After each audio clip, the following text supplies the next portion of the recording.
to sit or not to sit a quarterback, a rookie quarterback. This is an interesting topic in general because, it worked for Joe Montana. It worked for Joe Montana to an extent. So Niner fans are kind of ingrained in that. Also, they remember Alex Smith playing as a rookie and it not going well. They remember Colin Kaepernick sitting for a year and a half and it working well. And famously, recently, Patrick Mahomes sitting for a year. So there is some, I don't know if it's evidence, just some data points that are positive on that side. But is it a requirement to sit a rookie quarterback? No, absolutely not. I think for whatever reason, there's this idea, there's this taboo that if you start a rookie quarterback, it'll go bad. And people name the examples of guys who started maybe too fast. And if you sit a quarterback, it's good. And they bring up the two classic examples of two of probably the 4 or 5 most gifted quarterbacks in NFL history, and Aaron Rodgers and Patrick Mahomes. The issue I have is that I don't think there's a clear-cut answer here, whether you sit a quarterback and it's successful or you start a quarterback and it's successful. It's really based on the individual, and I don't think sitting or starting dictates their success as much as first their surrounding situations. Like you look at what Patrick Mahomes had when he started. That obviously to me has had a bigger impact, having Tyreek Hill, Travis Kelce, Andy Reid, Mitchell Schwartz, an all-pro right tackle for a couple years and all of that, than, the sitting itself and then their overall talent. And obviously we know Patrick Mahomes has an abundance of talents. He might be the most gifted quarterback we've ever seen. To me, those two things have a bigger factor in a guy's success rather than sitting and starting. Like, for whatever reason, we don't give the example of the quarterbacks who failed, right, after getting drafted in the first round and sitting. And I'll eventually create some sort of document where I can kind of see all the quarterbacks out. I know you're against Excel spreadsheets, Grant, and charts, but they're hard. I'm playing, but I'll eventually do that and reason out the data. The issue is quarterback success is not a term of measurement. So it'll be very difficult to dictate whether a guy is successful or not, and how successful he is very difficult to measure.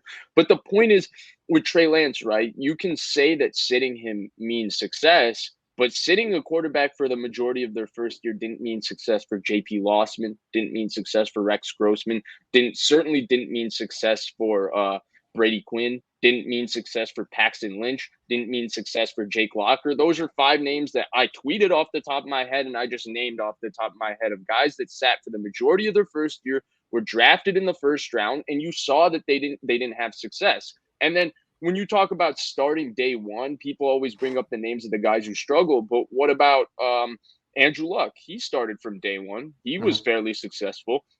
RG3 had a good rookie season starting from day one. Day one is not what ended RG3's career. Cam Newton was good. Russell Wilson was good starting day one. Cam Newton was good starting day one. These are names I just named again off the top of my head, and that's 4 or 5. So the point is that each situation is individualistic. I don't understand when people say sit Lance, all of a sudden they decide he's not ready. The problem is none of us know whether he's ready or not, which is why it's up to Kyle Shanahan to dictate that decision. The thing with Lance is and with why it's different for every case is because really you're supposed to be playing the quarterback who gives you the best chance to win. Right. And when Aaron Rodgers got drafted by the Packers, they had Brett Favre. Exactly. Okay. And when Patrick Mahomes got drafted, no. And when the Chiefs got Patrick Mahomes, they had Alex Smith, who's a hell of a quarterback in Kansas City. It's not like what the Niners have. The Niners are displeased with Jimmy Garoppolo. That's why they traded up to number 3 before they even decided who they wanted. I mean, if you want to go right there, I'll go there, and I'll draw a couple of distinctions between the Mahomes Smith situation compared to the Garoppolo Lance situation. First off, the Kansas City Chiefs did not flirt with every available quarterback before getting rid of Alex Smith. Mm-hmm. They were contented with Alex Smith as their starter. Andy Reid loved Alex Smith. When Alex Smith left the Chiefs, he talked about how Andy Reid felt that Alex Smith's career could have been so different if Andy Reid had him from day one, instead of him having to go through possibly the worst treatment in the last 25 years of a franchise number 1 overall pick quarterback. I mean, the Niners were awful to Alex Smith. So that's one, right? That's really important as a distinction. 2, here's the biggest difference to me. The Kansas City Chiefs fell in love with Patrick Mahomes throughout the draft process and traded up to get Patrick Mahomes specifically. Yes. If I mean, obviously this is just speculation, but I tend to believe that if Patrick Mahomes wasn't in that draft, they wouldn't have traded up to go get Mitchell Trubisky or Deshaun Watson. They didn't go up to trade up to get a quarterback. The Niners wanted to get a quarterback no matter what. Hence why they traded a month before the draft to go get a quarterback. The Chiefs traded up for Patrick Mahomes specifically.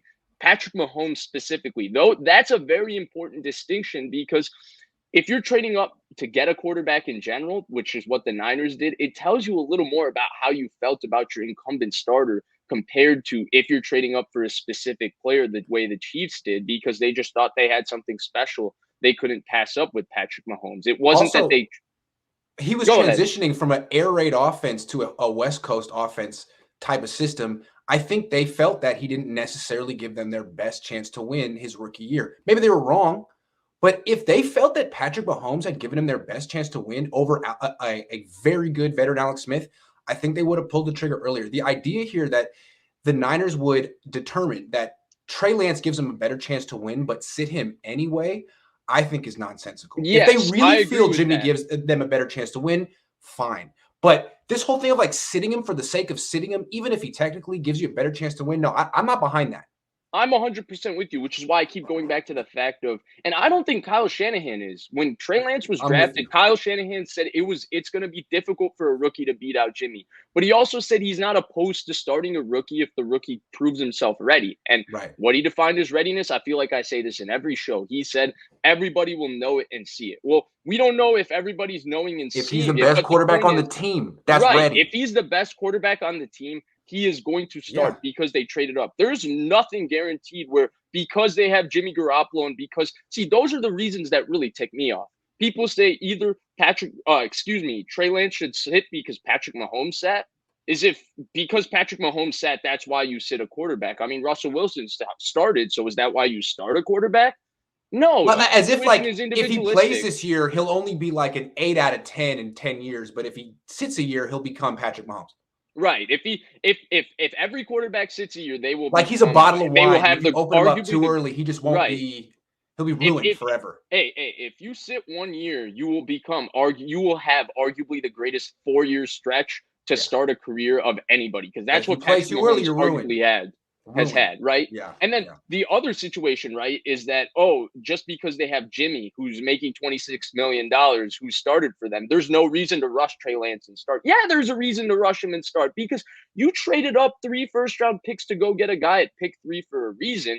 That reason was for him to be your starting quarterback, not for him to be a starting quarterback 2 years from now. Because if you wanted a starting quarterback from 2 years from now, you have no clue if the guy can be a starting quarterback 2 years from now. I mean, why did people criticize the Jordan Love pick, right? One, it was because they didn't get Aaron Rodgers enough help. And 2, it's because they traded up to get a quarterback who had the idea of starting 2 years from now for them. And you don't know if a quarterback can start 2 years from now. The Niners didn't trade up for Trey Lance to be the starter 3 years from now or 2 years from now. They traded up for him to be the starter as soon as possible. They just have the leverage and the opportunity where they don't have to rush him to be the starter. True. But if he's ready to be the starter, there's no doubt that he will be the starter. Kyle Shanahan has been consistent with this, and I think that it's consistent with anybody who trades up that much to go get a quarterback. It's just logical. True. And look, the Niners are playing this right. They didn't know what Trey Lance was going to do. If Trey Lance had come into camp and bombed, then good thing. I mean, that you kept Jimmy Garoppolo. They didn't know what he was going to do. They've talked that he's made all these strides in the 40 days between OTAs and training camp. Well, the fact of the matter is he hasn't bombed. They haven't given him an opportunity to play with the first stringers yet. True. But with what they've given him, he's doing really well. Right. 69% completions, 3.5 to 1 TD to INT ratio. He's exceeding expectations. So the only way I could fathom sitting him is if he was struggling or Jimmy Garoppolo had taken off into like a Matt Ryan different stratosphere. Mm-hmm. That's not happening. Lance is playing well, given what they've allowed him to do. Just seems like that's your first round pick. That's your future. I'm starting to lose the reason of what the benefit is for him specifically. Of course, he needs to go play well in preseason too. But if he keeps knocking off all the hurdles, I just don't see like this intrinsic benefit to sitting. Like marinating, like base. Right. You know for example, let me give you an example of sitting. I remember when Colin Kaepernick was drafted, every practice the guy would fumble the snap under center. People would Yes. be like, he's struggling to take snaps under center. True. That's a reason to sit a quarterback, right? Yes. He's not 'Cause comfortable he had never done taking it snaps before. under He center, had and you have an never done under it center before. offense, Yes. right? If Trey Lance was struggling, like Jimmy Garoppolo, Albert Breer wrote about this, and Jimmy Garoppolo talked about it. You poked fun at him when he wrote see the safeties, and he used the possessive safeties instead of the plural safeties on his armband. But one of the things Garoppolo struggled with is the ability to the footwork and timing and the ability to see safety rotations after turning your back in play action and being able to re-see where the safeties have rotated and then decide where to go with the football based on that. Guess what Trey Lance did in college, Grant? He operated an under center play action offense, and he's used to turning his back to the defense and doing that. That's why he has had success, at least according to you and the other media members, doing that against the practice, albeit against the second team, right? The other thing about Trey Lance, right, is that he has operated an RPO heavy system. NDSU ran a lot of RPOs. The 49ers run an RPO heavy system specifically for Jimmy Garoppolo. So he's done that. And then you add the fact that he's already done a lot of these elements in the quarterback run game. Look, I don't want to sit here and say he's ready or he isn't ready because I have not attended practice. You have attended practice, right? You know these things. All we're saying is if he continues on this trajectory, there's absolutely no reason to sit him. He needs to continue to prove it, but so far, so good. Yeah. Like Jimmy Garoppolo being on this roster is not the reason to sit a quarterback. That's all I have to say. Especially only reason to sit Trey is if he looks real bad in the preseason. Yeah. Which he could. Yeah, but even if he does look real bad in the preseason, Kyle Shanahan has been adamant that the preseason doesn't mean as much as fans put stock into it. He says practice is everything for him. We got to go on to the next topic, but you know what's going to be really telling? Joint practices with the Chargers. I'll be there. And we will 2 days. It's going to be very interesting to see Trey Lance against a different defense that he hasn't faced. It'll be fascinating. So a good defense too. Absolutely. A schematically very, very good defense with Brandon Staley. And same with Jimmy. It'll be interesting for both of them. And I really have no idea what to expect. Or we have a bunch. And you'll get to see Joey Bosa live. Yes.